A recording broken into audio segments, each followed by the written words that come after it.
It's Tuesday, March 26th, and I'm your host, Paula Hersey.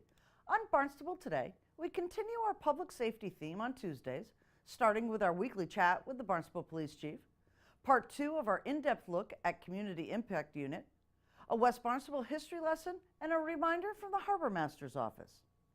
Now for a look at municipal news and notes. Did you know disposal of some household products are too toxic to trash? Household hazardous waste collections held on Cape Cod are collaborations between Barnstable County and individual municipalities. The first collection is scheduled for April 6 here in Barnstable from 9 a.m. to 12 p.m. at the Barnstable Transfer Station. You will need a current recycling sticker to participate. Head on over to www.loveyourlocalwater.org for a list of materials and the 2019 schedule. Chief Sonnabend joins us for a look back at Detective Hall's last patrol down Main Street and talks about the Community Service Officer Program as a breeding ground for Barnstable Police Department recruits. It was a special walk down Main Street for one of Barnstable's finest. With me today, another one of those finest, Chief Sonnabend. What a wonderful walk down Main Street with Detective Hall. It was a nice walk down memory lane. We, after his little retirement ceremony, his last roll call that morning after 44 years and 8 months, we'll round that to 45. Take that last walk down Main Street from Ocean to Sea and back. That was his beat in the 70s when he first started.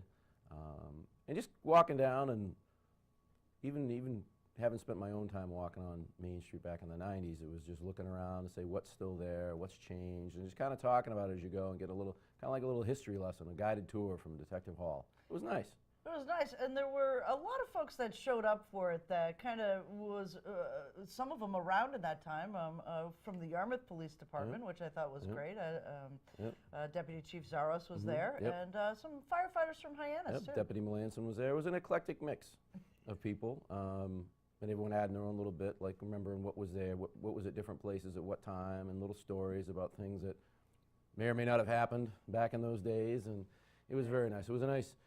It was a fitting capstone to his career. You know, it was a unique way to spend your last little bit of a shift, go out and just kind of revisit the area and say goodbye.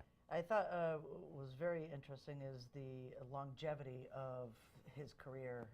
44 years is a long time on the police force. That's a long time to be doing anything. But I was telling people earlier, it's not really about the amount of time that you're there, but you take a look at what did you leave behind, and he left behind a lot of people that were that he had helped, that he'd made an impression on, that were glad that he was there each day and depended on him to be there each day, and sought out his advice and leaned on him, and that really speaks more to the quality of those years and not just the quantity of them. So there were 44 quality years. So it was excellent. Yeah, a lot of the comments on Facebook had to do with his time at BHS, and a lot of parents thanking him. Yep, he really loved his students. He took a special interest in them, and a lot of we're starting to see people now that have been to his classes, then now are going to be full-time police officers, and it just speaks volumes about his character that so many people really respect him, even though it was a tough job. People still respected him in the way he did it. It was excellent. Talking about youth, the community service officers are a presence here on Main Street every summer. Those bright yellow shirts, you can't miss them. And now a few of those. This looks like it's a training ground for some new police officers. Well, in the old days we used to have the summer officers, the light blue shirts that walked up and down Main Street, and this is kind of the modern equivalent of it. It's a little bit more of a spin on customer service, getting out there. They're not armed, they don't have any police powers, but they're getting a taste of what it's like to be on Main Street and serving the public. But it also gives us a chance to evaluate some people, and they get a chance to say, hey, is this something I really want to get into? And like you said, right now we have 2 that just graduated the full-time police academy, John Gardner and Liam Loisel, and we have another one, John Rogozinski, who's waiting to go to the academy. So it is a good breeding ground. It gives an opportunity for both sides to see whether it's going to be a good fit or not. Right, and the work that they do is dealing a lot. They're well trained in mental health and some of the other issues that face Main Street here in Hyannis. So there's already a leg up in some of that. They get some mental health first aid training, some crisis intervention training, some first aid training. So they're out there. They have their first aid kits and everything, and they can deal with the homeless and other people who are having some crisis. And but it does give them a perspective on what law enforcement has become. Well, it really, we still enforce the laws, but we're dealing a lot more these days with people in crisis for a variety of different reasons, and it's become a big part of the job. Right, and they're an arm, that CSO is an arm of the Community Impact Unit. Yes, they are. Right. Yes, they are. Excellent. And they're going to be out soon. Right now they're going through the interview process, and selections are being made, and come June, July, they'll be back out on the street in force. Another sign of spring. Yeah, spring, the CSOs are blooming. Yes. Right. Excellent. Thanks so much, Chief. Right, have a great day. Patrol Officer Danielle St. Peter offers insight into the homeless community in our town and helps us understand this often overlooked population in part 2 of the Community Impact Unit series. Winter has set in the town of Barnstable. You've had some incredibly cold weather already. Tell us what it's like out on the street when that cold weather hits the population that you serve. So oftentimes the folks know that the cold weather's coming, so they tend to be a little bit concerned about that. We work closely with the population on a day-to-day basis. So if we know that someone's outside and that they don't have arrangements made, we try to get them into the shelter.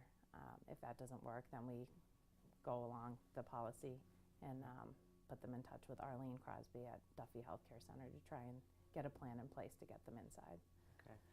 So how do they know that weather's coming? How does that just circulate on the street? Yeah, word of mouth. Some have phones, some have access to, be able to check the weather. But I would say like a lot of word of mouth. Right. Is there a sense of urgency when that weather starts to get out for some of the individuals? I would say for some, yes. For others, sometimes they feel confident in their ability to hunker down and try and ride things out. But for some, they get a little bit more worried. Right. So on your patrols throughout the day, are there specific areas that you are looking at that perhaps might have some of these individuals that for some reason or not have been kind of lost in the shuffle of the weather? So on a regular day, I like to spend some time in the parking lot of the Salvation Army. Folks go there for breakfast and lunch. So it gives me a chance to connect with them, even when the weather's not bad, just to kind of, let them know that I'm there in case anything's going on, or, if they have a crime that they need to report, or, just to kind of build that rapport. So I'll spend some time there and just check in with folks and see if they have a plan. If not, then, we work on that. Otherwise, we will check some of the camps for the individuals that we know that are maybe a little bit more non-compliant or resistant to going inside. So we do make camp checks, if we know the weather's getting bad. And we do that regularly anyway, but we make it a point when the weather's starting to get bad. So as these individuals are identified with this new grant, what's changed? What's changed is, well, the initial process is similar. The first thing that we do is we check with the shelter to see if there's availability, to see if they have an overflow. And then if not, then we work closely with Arlene Crosby, who I mentioned earlier, at Duffy, to try and get them into an emergency shelter type situation. Right. So with the grant, how has that process been more manageable? Is there teamwork? Teamwork? It's probably the best way to put it. Okay. There's a couple local hotels that we've been working with directly, where Arlene has been able to get some folks into, to give them some shelter for the weather. Okay. And what would you say to residents who seem to be somewhat leery? Well, there's homeless people in these shelters. What protections or fears that you could allay to residents that these individuals who may be non-compliant in other things besides just shelter, that they're in these public places? What happens when they go to these public places? Meaning the shelter? So we Or work. the hotels? Yeah. So we have we work some extra hours and patrol these hotels and the pop-up shelter, so to speak, to make sure that everyone is in compliance. They're told rules up front. No booze, no naughty activity. So we kind of check in throughout the course of the day if I'm working day shift, and then throughout the evening, just to make sure that everyone's in compliance. A lot of the food pantries and the Salvation Army is still open for breakfast and lunch, so they still have places to go to eat, and we just try and make sure that their needs are met as best as possible. Okay. And when they're brought to these shelters, are they just dropped off, or are they given some type of orientation? We bring them into the front counter, tell them that we're bringing them there for the Duffy program, and then we do kind of give them the rules, so to speak, just mind your P's and Q's, and that we will be checking in on them and, making sure that everyone's compliant. And overall, it's been pretty well received. And what's the average length of stay? Is it just an overnight and then they're gone the next morning? It really depends on the weather conditions. Our outreach team meets regularly, and if we don't actually meet, then we're almost always in contact with one another, kind of evaluating the weather, seeing what the temps are supposed to be, whether or not there's some actual weather coming in, rain, snow, and then the decision's made. So it's kind of on a day-to-day basis, but if the weather's supposed to be nasty for a few days, then sometimes they know up front that they might be there for a set amount of days. What would you tell residents who may see some of these individuals, what they should do? Do they call you? Do they flag you down? How does that work? Do you get people who see homeless individuals that might be in distress at this time of year? Yeah, people call. It's fine to call dispatch if they have a specific concern about somebody. Then that way we know that we can, where they are, and that we can follow up with them and make sure that they're not, stuck outside. But just for the overall residents to know that we are working, day in and day out to try and make sure that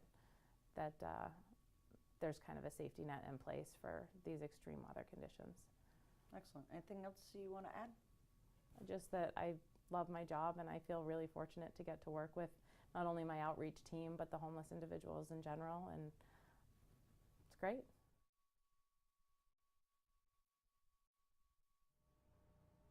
West Barnstable has a storied past, and Fire Chief Joe Maruca has paid tribute to it with a very special wall mural in the West Barnstable Fire Station.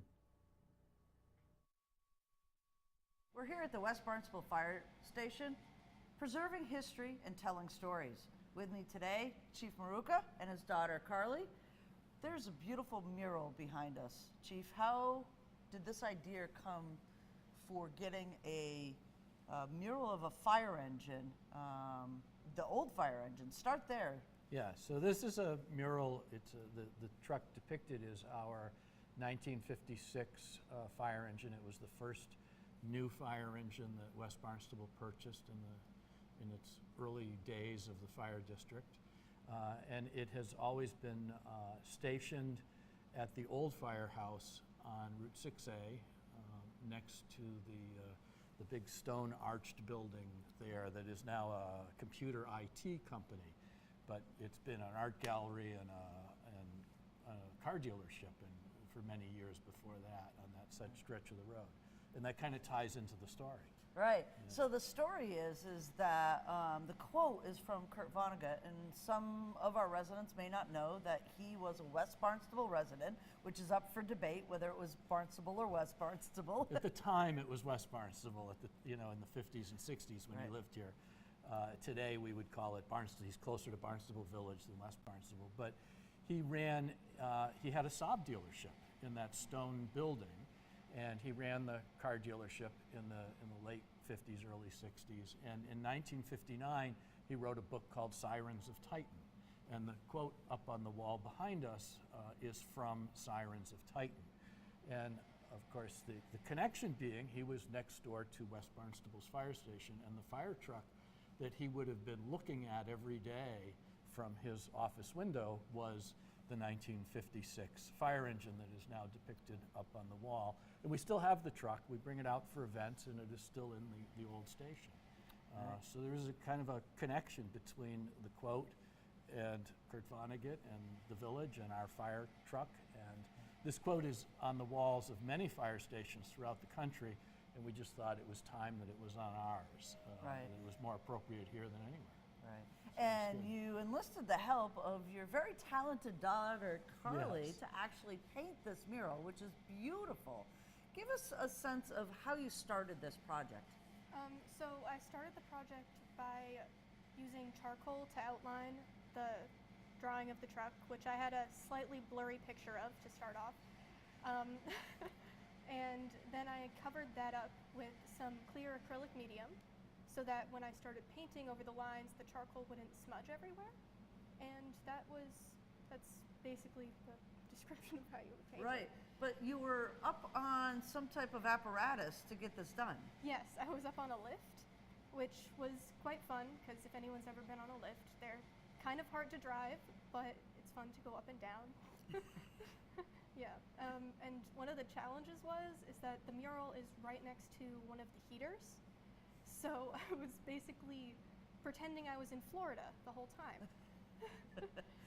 How long did it take you to actually finish this project?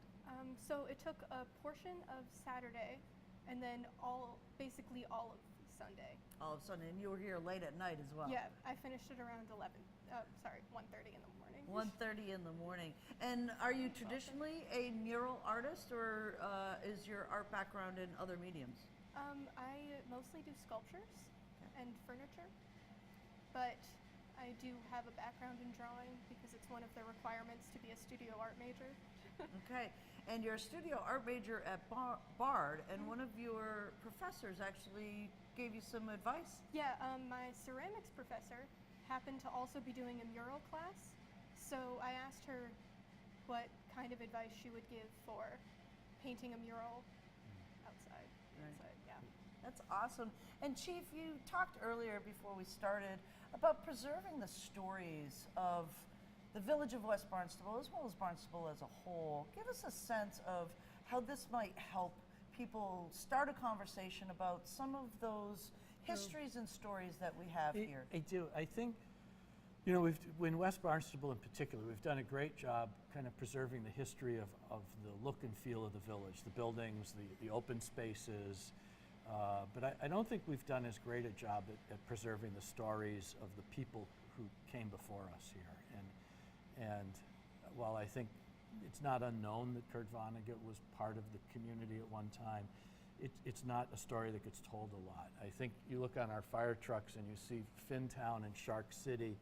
There are great stories behind why this village has those nicknames, and you know, we're talking about how we can start to not only preserve those, but tell that story, tell the story of our railroad, tell the story of the people who lived here, whether it was 50 years ago or 300 years ago.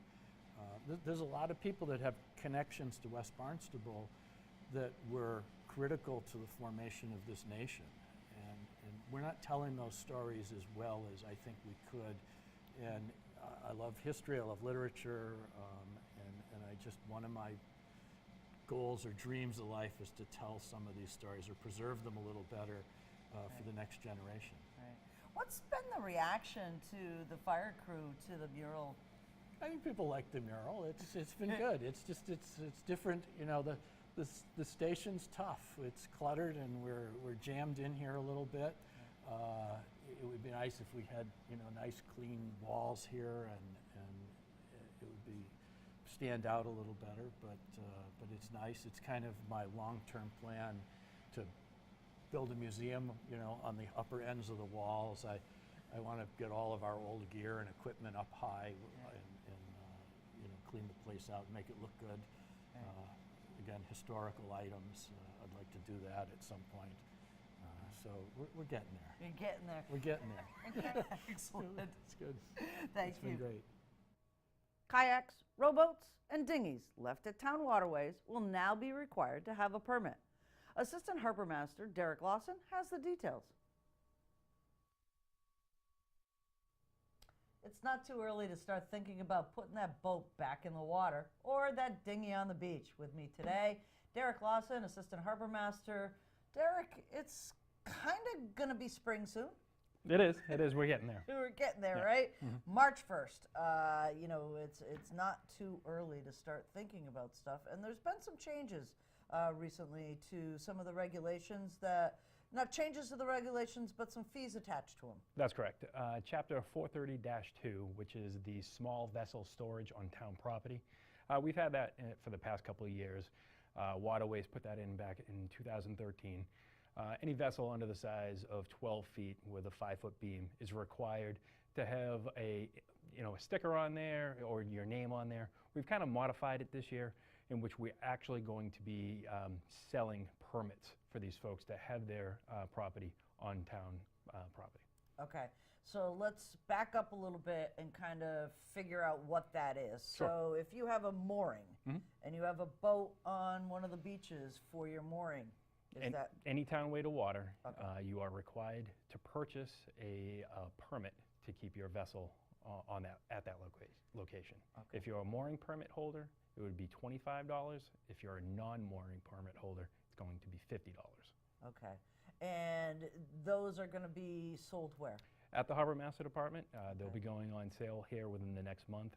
We're obviously going to be advertising this, and it will be clearly stated at all town ways to water. Okay, and will the mooring folks get notification of this, or is it just going to be this ad hoc communications to them? No, anyone with an existing email address that is current will send out an email blast, Okay. and anyone that doesn't have an email address will try and give them a call, let them know of this change.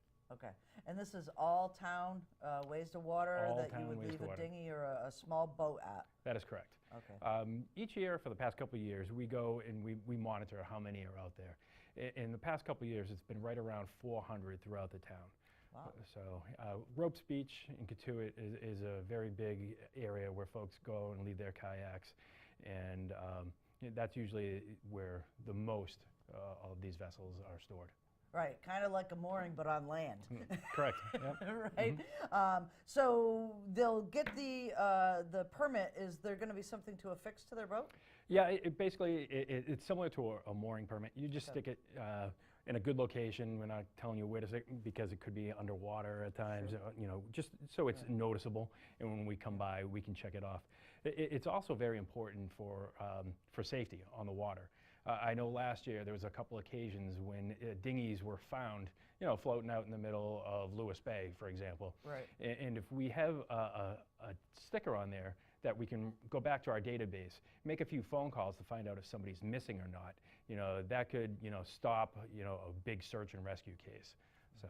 Right. And it's also time on your part, too, to manage all of these townways to water, too. So having, more boats than really should be there is something that's, time-consuming for folks like you, right? It is. We'd rather be on the water than, Right. monitoring all the vessels on the land. But, this is really important for us for safety reasons, and that way we can just reach out to somebody, make a few phone calls, and make sure that they're safe. Okay. And the cost again was? It is $25 for mooring permit holders and Okay. $50 for anyone else. Okay, excellent. And you want to touch upon just a little bit of safety. The weather's going to start to get nice. We're hopeful.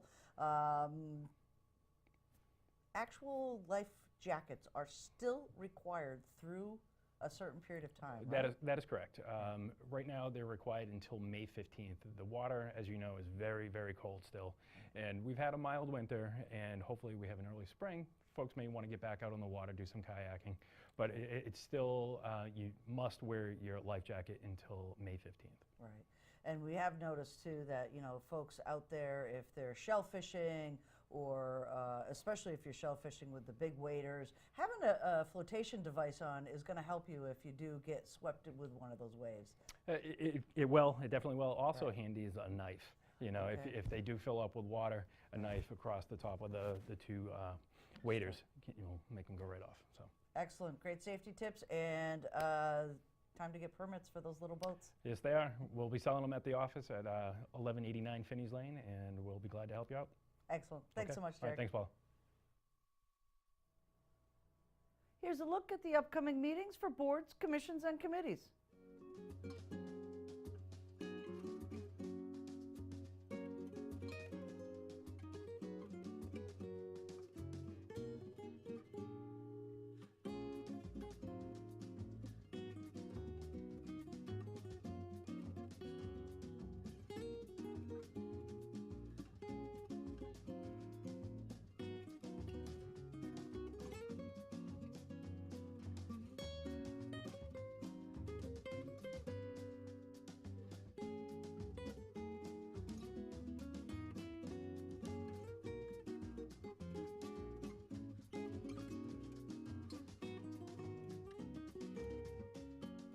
Up next, things to do, places to go, and people to meet.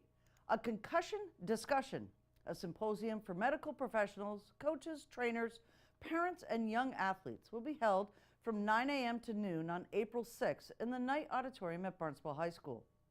The free program will feature a panel of local physicians and will be moderated by Dr. Benti Vananya. The forum, sponsored by Cape Cod Healthcare, will also feature a talk by Michael J. O'Brien, MD, Director of Sports Concussion Clinic at Boston Children's Hospital and Assistant Professor of Orthopedics at Harvard Medical School. Comments, suggestions, accolades? Connect with us on Facebook, Twitter, and Instagram. Email us or send us an old-fashioned note by carrier pigeon. Channel 18 works. For you, I'm Paula Hersey, and thank you for watching Barnstable Today.